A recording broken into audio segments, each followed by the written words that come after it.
today's cup of coffee. The question that I have had for quite a while is, why does youngest kid wait right before we get ready to record to eat things? Why does she get ready to record right when I'm getting ready to eat things? I gave you like 30 minutes to get ready. You gave me 15. Oh, No, get that right. No, I told you 15, but then I gave you an extra 15 on top of that. So anyhow, you will have to listen to the, what was it, that the lip smacky noises. Isn't that what Zim said that time? The ASMR.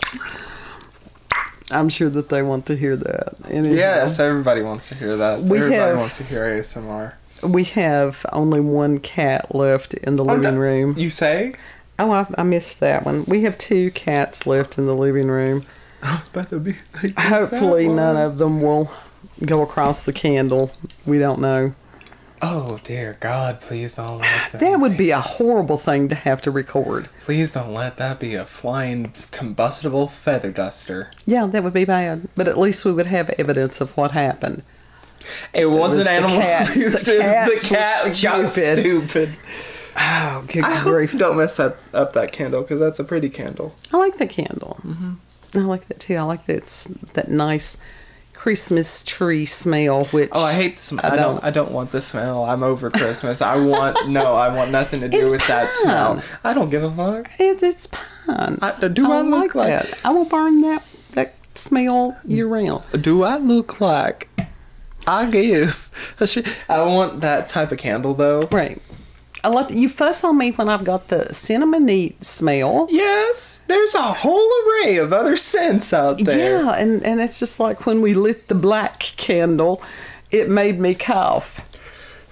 Yeah, because it was an overwhelming smell of men's cologne, even though it wasn't supposed to smell like that. But it does. Anyhow.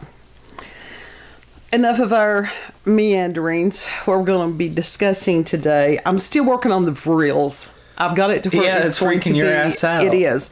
I've got it to where it's going to be at least 2 cups, possibly 3, because there is such a vast amount of information, and in parts of it they name names. Oh shit! Yeah. So love that. Yeah, it's interesting, including one of my favorites. Salvador Dali. Yes, really good painting. That he could have been involved with the frills. Mm-hmm. I was really disappointed. I was disappointed. Why? If he was, you just have to hear it. I'm not going to. He ain't a part of no shit. He just wanted to paint. That was it. He was an interesting human being. Today we're going to be discussing, and that is actually supposed to be a representation of the moon over there, but they got like the hollow thing going with it. So that's what the big shiny ball is supposed to be the moon. It's supposed to be the moon. I think it's supposed to look 3D when it's a sticker, but it kind of looks like a bug eye. It does. It kind of does. Like a fly's and that's eye. All right. That's all right. Hey, that could be a future cup. We're going to be discussing today, multiple scientists claim that the moon is a hollow construct. Now, this is another one of those theories that's most interesting. Mm-hmm. And this was written on January the 1st, 2019 by Sean Adl-Tabatabai.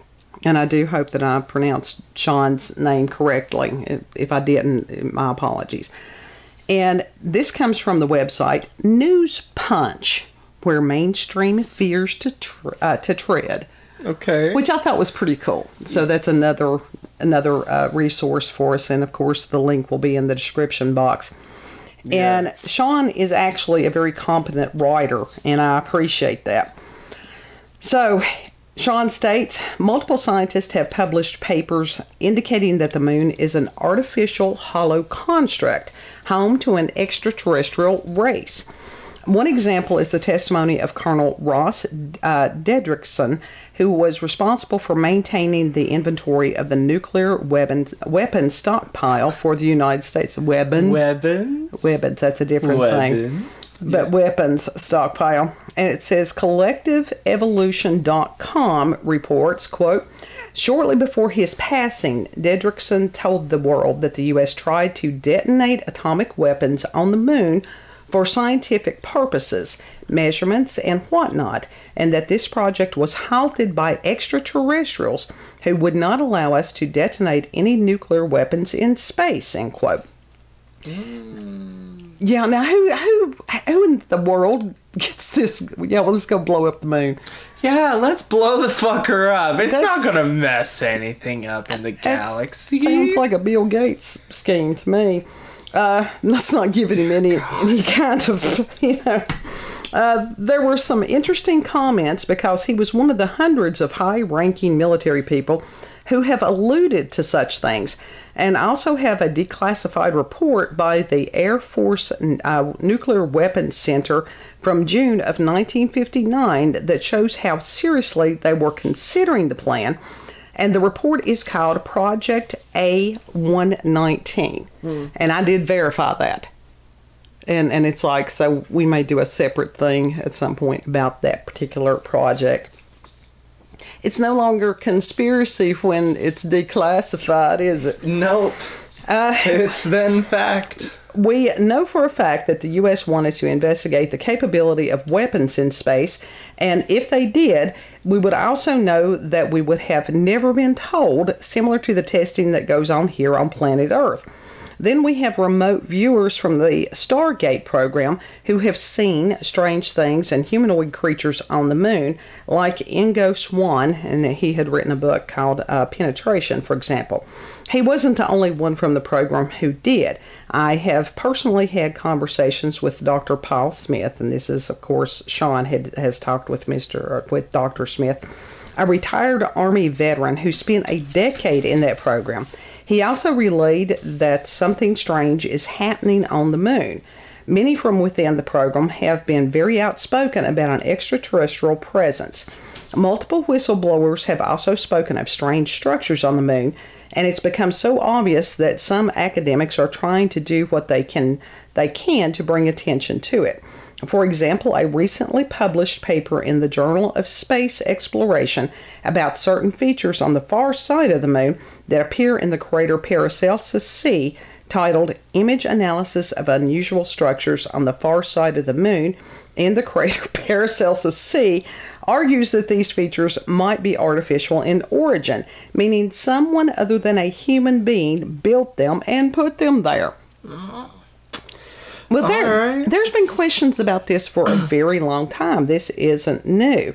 And as far as the Stargate program and the remote viewing, are you familiar with that? Not really. Okay, well, that needs to be another cup. But that is a matter. There were programs to teach people to be remote viewers, and that those programs were going on in the United States and also in Russia. They may have been going on in other countries, not sure about that.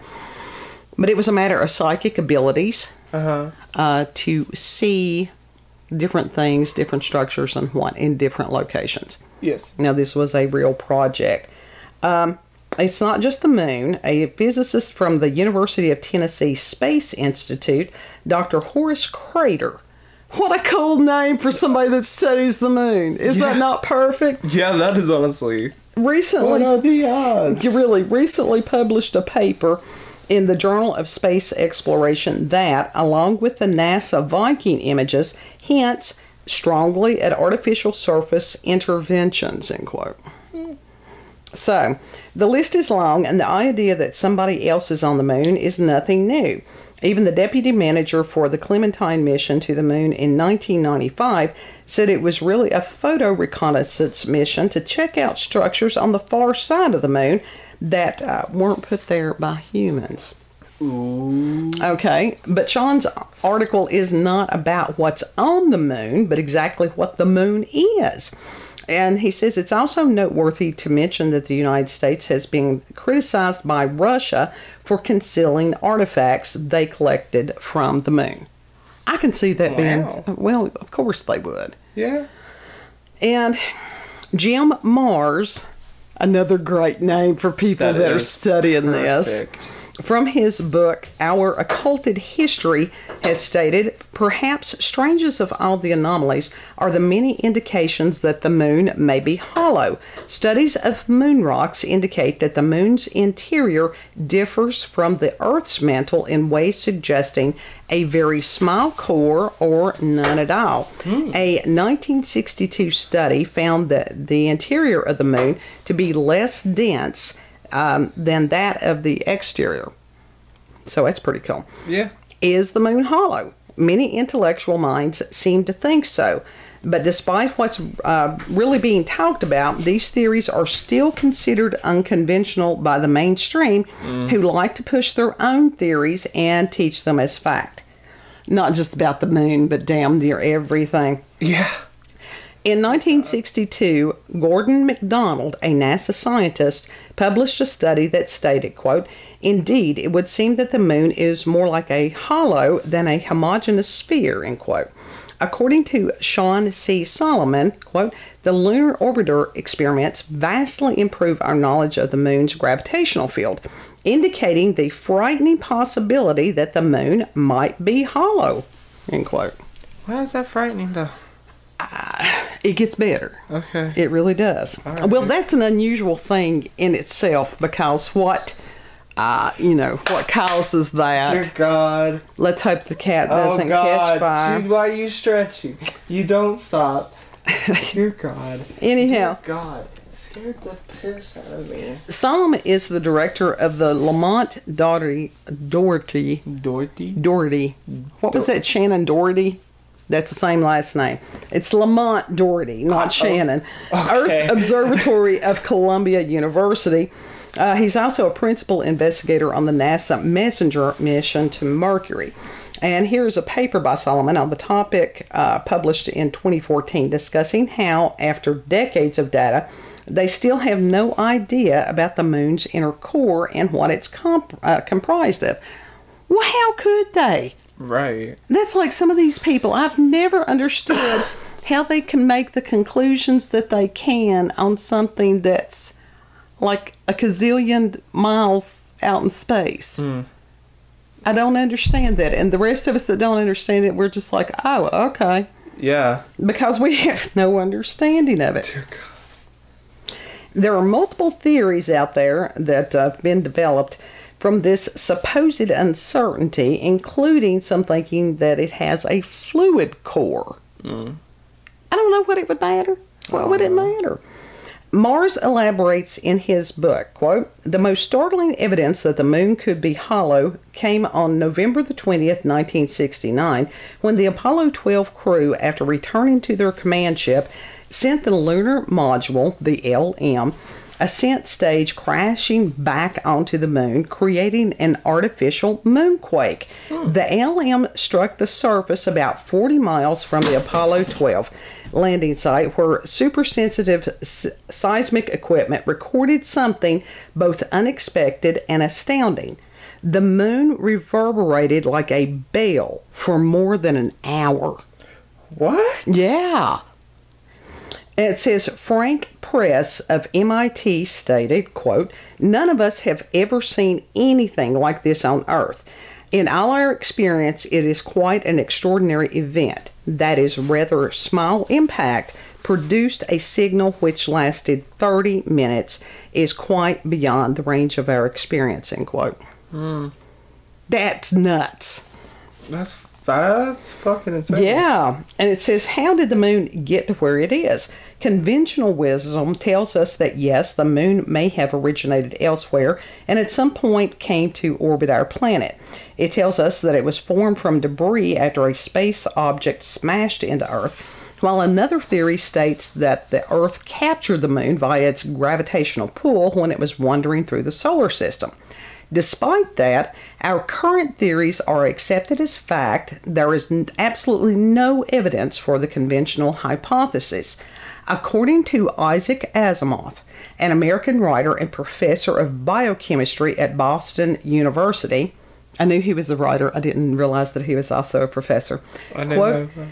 It's too big to have been captured by the Earth. The chances of such a capture having been affected by the moon, then having taken up a nearly circular orbit around our Earth, are too small to make such an eventuality credible. End quote. So he's saying, this couldn't happen. Yeah, he's a doubter. No, Asimov is really cool. He writes science fiction. He's a good guy. Okay. He also emphasized that, quote, we cannot help but come to the conclusion that the moon, by rights, ought not to be there. The fact that it is one of those strokes of luck almost too good to accept, end quote. Other members of the Soviet Academy of Sciences, run by the Russian government, published an article titled, quote, Is the Moon the Creation of Alien Intelligence, end quote. Because a lot of times they will go, they're not afraid to speak. In some ways, they've got more freedom of speech right now than we do. Oh, yeah. This article offered another explanation for how the moon may have been created. This seems to be a better hypothesis because there is actually a considerable amount of evidence that points towards something suspicious happening on the moon. NASA scientist Robin Brett stated, it's easier to explain the non-existence for the moon than its existence, end quote. Yeah. And then you had Erwin Shapiro, a Harvard astrophysicist, who stated, quote, the best explanation for the moon is observational error. The moon doesn't exist, end quote. Yeah, we're gonna break everybody's brains. Fuck? Well, it says think about it. But it's right there. It's right fucking there. The moon is in a nearly perfect circle when it comes to its origin, while all the while being synchronized with its period of revolution. So one side always faces the Earth. Everybody has thought that was weird. And over the past several years, people are like, the moon is doing something weird. I've heard that lots. As Mars points out, this circular orbit is especially odd considering that the moon's center of mass lies more than a mile closer to the Earth than its geometric center. This fact alone should produce an unstable, wobbly orbit, much as a ball with its mass off-center will not roll in a straight line. So it should be wobbling all over the place, not just sitting there. Yeah. And were the Sumerians onto something? Many within this field are really into ancient Greek and ancient Sumerian lore.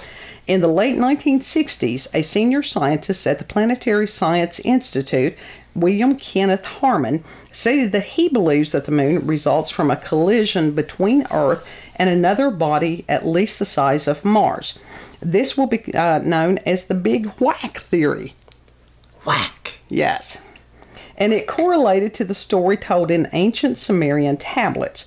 According to several interpretations of Sumerian tablets, most notably by Zechariah Sitchin, more than 4 billion years ago, a large watery world called Tiamat was in orbit between Mars and Jupiter. Nibiru. Yeah, you've heard. A planet that supposedly enters into our solar system once every 3,600 years, caused Tiamat to crack under the gravitational stress. Tiamat, you're over there moving. I'm not moving that drastically. It didn't matter. Tiamat was cracked in half when one of Nibiru's moons knocked into it, which also knocked a large portion of Mars. Loves it. This is very interesting. It was like playing billiards. We call it pool over here. It's shooting pool. It's a bank shot. They missed or hit. I don't know which. I don't know. I've only played pool like 3 times my entire life. It says this is very interesting because recently scientists have confirmed that Mars used to be a very watery world, an Earth-like planet. There is even large amounts of evidence for ancient life on Mars before what appears to be a dramatic climate shift. Scientists hypothesize that the climate shift was the result of a large collision. The larger chunk of Tiamat became planet Earth. That's just, again, brain-breaking. Yeah. So, it's interesting. It sounds cool, but I'm glad I wasn't here when it happened. All right, and it says back to the moon. And that, let's see, this is Jim Marrs' quote here. It's important to remember that something had to put the moon at or near its present circular pattern around the Earth.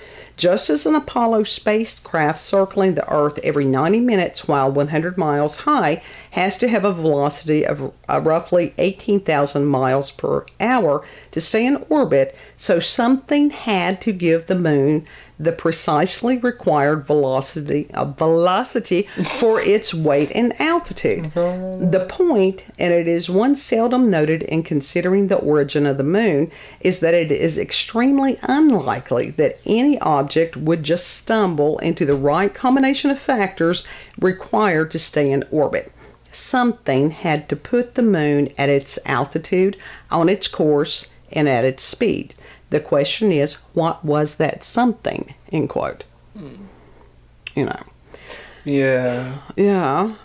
And Marrs further states, even though it's hard to believe the precise and stationary orbit of the moon is simply a coincidence, Marrs then states, quote, it is also a coincidence that the moon is at just the right distance from Earth to completely cover the sun during an eclipse. And while the diameter of the moon is a mere 2,160 miles against the sun's gigantic 864,000 miles, it is nevertheless in just the proper position to block out all but the sun's flaming corona when it moves between the sun and the Earth. You remember we were discussing as far as the Greek columns there on the Colosseum? Yes. And how that they look like they're, the same size regardless of where you're standing. Mm-hmm. And to achieve that illusion, they are actually larger at the top than they are at the bottom. So that was planned. It didn't just happen by accident. So that's what they're saying here. How is it that the moon will cover the sun in an eclipse? Something's controlling it. It's something. It is something. What, there's a giant fucking satellite on the back of it? There's people that... Like a giant TV thing? Tube TV? Yep. I'm getting to that. Now, according to Asimov, quote, there is no astronomical reason why the moon and the sun should fit so well. It is the sheerest of coincidences, and only the Earth among all the planets is blessed in this fashion, end quote. With all of the evidence that has surfaced showing an extraterrestrial presence on the moon, to the writer, Sean, the spaceship theory proposed by the Russian scientist makes the most sense. And once again, according to Jim Marrs, the spaceship moon theory may come closer. It's at Sally Steele's seashells. Space shit. It gets me. Anyhow, the spaceship moon theory may come closer than any other in reconciling the contradictions inherent in the origin and amazing orbit of the moon. However, such a consideration is supposed to be outside the discussion of educated and rational people. The circular logic What's their definition of educated and rational? Anything that goes within their academic circle and anything that is outside of their academic school of thought is ignorant. So anything that eats, breathes, thinks, and shits like them, they're going to... Yeah. Okay. Pretty much. That's how it goes. The circular logic of conventional science regarding the origins of the moon runs something like this. We know that extraterrestrials don't exist, but we do know that the moon exists and has been mentioned throughout human history. We humans did not create it nor place it in the orbit around the Earth. It must have been done by extraterrestrials. But because we know they don't exist, we will simply call it an anomaly and will not publicly say any more about it. Okay. So, in other words, don't even question, which is the whole basis of science, is to ask questions and then to search for answers. That's how it used to be done. Now it is not done. And we have heard so many things that have been covered up. They have been hidden.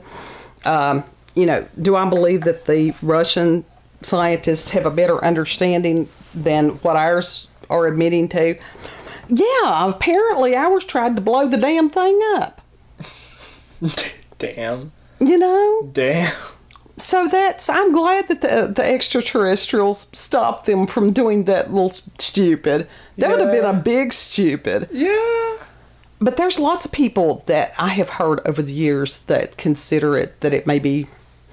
You remember when, again, with the Invader Zim. Where it was like a dome inside of the dome. Right. But it was also. Like inside of a dome. You know, the one where he found the controls to the spaceship and it was an ass. Yeah. Yes, he was sitting right between the cheeks, driving the planet.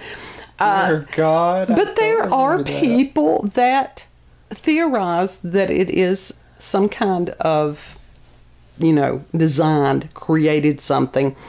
I think that David Icke has the theory that it's there to somehow. It has to do with the controlling of humans. It's almost like something that intensifies, amplifies the signal of whatever. Yeah. The fact that people don't know what's on the other side of it. There's been some people that have theorized a lot of things. But we will also try to find out whether Sean has another article that's about what is on the moon. This one focused about, is it hollow? Is it natural? Is it created? We don't know. We don't know. We haven't been there. It's a mystery. Like I said, it goes back to nobody knows shit about shit. But it's something to think about. I mean, there's theory that it's made out of cheese, too. No, I think they got rid of that one. I liked that theory. I really did. That was just a fun theory. It was a fun theory. And it was just like, it's the fucking flying spaghetti monster. That's a fun joke. What was it? The French silent film where they had sent the rocket to the moon, and then they had the picture of the moon that actually had a human face, but the rocket had landed in its eye. Do you know which one I'm talking about? Oh God, it's brilliant. I mean, it's been around for forever. I'll have to find that image and show it to you. Okay. It was really great. The early cinematography was fabulous. And somehow we've gone from those wonderful creative things to them trying to redo and ruin classic film. Anyhow, so that's it. You can ponder whether the moon... And the green cheese theory may be still floating out there. Green cheese. It was, and I'll tell you why. Because the atmosphere has changed that much over the years. That part of that has to do with the thinning of the magnetosphere, which is why the sun no longer has that wonderful, warm yellow color, and it's got that very harsh white color to it. Mm-hmm. And the UV rays. Yeah, and we just had to wait that out. Well, yeah. We do. It'll probably... Sunscreen. Yeah, but I want to look at the sun. Well, you'll have to do that like in the eclipse. You'll have to poke a hole in the bottom of a cup and turn around 3 times. That's a fucking magnifying glass right there. That's a laser eye surgery. Well, no, you're supposed to look at it from the back. You're supposed to look at the shadow of it on a dark piece of paper and stuff, which means you can't look at it. But anyhow. And you can't point a camera up to it unless you got like... Oh yeah, it'll screw your camera up bad. Yeah. Screw the corneas of your eyes up bad. Yeah. So don't do that. Anyhow. Yeah. If you've had experiences with paranormal, supernatural encounters, UFOs, aliens, cryptids, if you know what the moon is made of and what is in the center, I doubt that it's the Tootsie Roll.